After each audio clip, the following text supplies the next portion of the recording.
Ara, en aquest moment, estic, no sé si és una fase que no sé si durarà molt o si es poden dir si sigui una fase, però faig coses preocupar per les textures. Antes apostava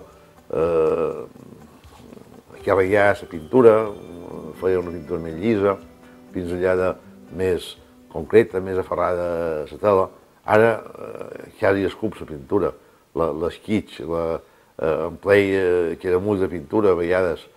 I inclús ja empleia un suport que està saturat de pintura, que empleia a vegades les paletes, allà on jo he fet les mescles, i damunt d'aquestes paletes, aprofitant aquesta quantitat de color i de matèria que hi ha, a partir d'allí jo faig una cosa més concreta.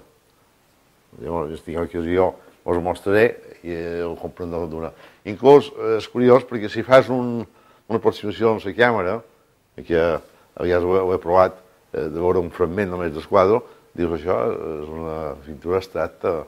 I més hi ha una quantitat de recursos tremenda, no? Perquè hi ha una varietat de textures, de colors, de formes, que queda... És com si se'ns contés en música. És música, és poesia pura.